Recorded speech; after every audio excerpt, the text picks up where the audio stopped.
ಏನಾಗಿದೆ ಮೇಡಮ್ ಈಗ ಏನಾಗಿದೆ? ಈಗ ಅವನು ಕೋರ್ಟ್ ಆರ್ಡರ್ ಇಲ್ಲದೆ ಹೊಡೆದಿದ್ದಾನೆ. ಯಾಕೆ ಹೊಡೆದ? ಅಲ್ಲ ಕೋರ್ಟ್ ಆರ್ಡರ್ ಇಲ್ಲದೆ ಹೆಂಗ್ ಹೊಡೆದ? ಕೋರ್ಟ್ ಆರ್ಡರ್ ಕೇಳಿ, ಈಗ ನೀವು ಕೇಳಬೇಕು, ತೋರಿಸ್ಬೇಕು. ಕೋರ್ಟ್ ಆರ್ಡರ್ ಕೇಳಿದ್ವಿ, ಅವ್ರು ಹೇಳ್ತಾವ್ರೆ ನಮ್ ಜಾಗದಲ್ಲಿ ಜಿಪಿಎ ಹೋಲ್ಡರ್ ಇದ್ದೇನೆ ಅಂತ ಹೇಳ್ತಾರೆ. ರೀ ಜಿಪಿಎ ಹೋಲ್ಡರ್ ಆದ್ರೆ ನಾನು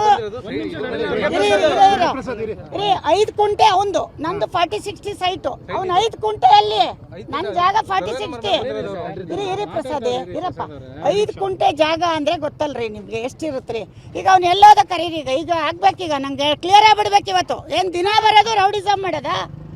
ಅವ್ರ ಅಂತಮ್ದಿರೆಲ್ಲ ಬರೋದು. ನೆನೆ ನಮ್ಮ ಹುಡುಗನ ಜೊತೆ ಜಗಳಕ್ಕೆ ಬಂದವ್ರಿ ಇಲ್ಲಿ, ಈ ಹುಡುಗನ ಜೊತೆ ಏನ್ ದಿನ ಇದೇ ಕತೆನೆ. ಯಶೋರ್ ಮೇಲೆ ಒತ್ಲಿಸಿದಾರೆ, ಎಲ್ಲ ಒತ್ಲಿಸಿದೀವಿ. ನಾನು ಜಿಪಿಎ ಹೋಲ್ಡರ್ ಹಾಗಾಗಿ ಇಲ್ಲಿ ಬಂದಿದ್ದೆ ಅಂತ ಹೇಳ್ತಾವ್ರೆ. 6 ವರ್ಷ ಯಾಕೆ ಬರ್ಲಿಲ್ಲ?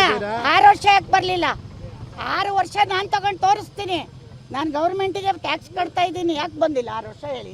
ಎಲ್ಲ ದಾಖಲೆಗಳು ನಮ್ಮ ಹತ್ರ ಐತೆ, ನಾವು ಕೋರ್ಟ್ಗೆ ಕೊಡ್ತೀವಿ ಅಂತಾರೆ ಅವರು. ಕೋರ್ಟಿಗೆ ಕೊಟ್ರೆ ಕೋರ್ಟ್ ಆರ್ಡರ್ ಅಲ್ಲಿ ನನ್ನ ಸೈಟ್ ಮೇಲೆ ಕೋರ್ಟ್ ಆರ್ಡರ್ ತೋರ್ಸಕ್ ಹೇಳಿ, ಸೈಟ್ ಮೇಲೆ ತೋರ್ಸಕ್ ಹೇಳಿ. ಇನ್ನೇನು ಬೇಡ, ನಾನು ಈಗ ಇಲ್ಲಿಂದ ಹೋಯ್ತೀನಿ, ಸೈಟ್ ಮೇಲೆ ಕೋರ್ಟ್ ಆರ್ಡರ್ ತೋರ್ಸಕ್ ಹೇಳಿ.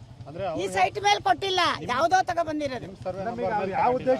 ನಮ್ ಸರ್ವೆ ನಂಬರ್ ಅಲ್ಲ ರೀ, ಉದ್ದೇಶ ನಾನು ತಿಳ್ಕೊಳಕ್ ನಾನು CID ಅಲ್ಲ. ಅವನಿಗೆ ಬಿಟ್ಟಿಬೇಕು, ಅವ್ನು ಎಲ್ಲಾರ್ದು ಹಿಂಗೆ ಮಾಡೋದಂತ. ಇಲ್ಲಿ PDO ನಟರಾಜ್ ಅಂತ ಒಬ್ಬ ಇವ್ರ ಹಿಂದೆ ಇದ್ದಾನೆ, ಅವ್ನು ಕ್ರಿಯೇಟ್ ಮಾಡಿ ಕೊಡೋದು ಇದೆಲ್ಲ. ನಾನು ಅದರ ಮಾಹಿತಿ ತೆಗ್ದಿದ್ದೀನಿ, ಕೊಡ್ತೀನಿ, ಸರ್ಕಾರಕ್ಕೆ ಕೊಡ್ತೀನಿ.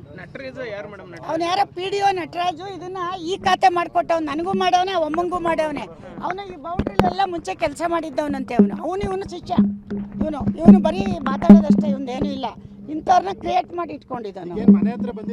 ನಿನ್ನೆ ಮೊನ್ನೆ ಎಲ್ಲ ಗಲಾಟಿರಿ, ನಿನ್ನೆ ಮೊನ್ನೆ ನಮ್ಮ ಹುಡುಗ ಇಲ್ಲಿ ಕೆಲಸ ಮಾಡಕ್ ಬಿಡ್ತಾ ಇಲ್ಲ. ಈ ಹುಡುಗನ ಹೆಸರು ನಮ್ಮ ಹುಡುಗಂದು, ಇದು ನಮ್ದು.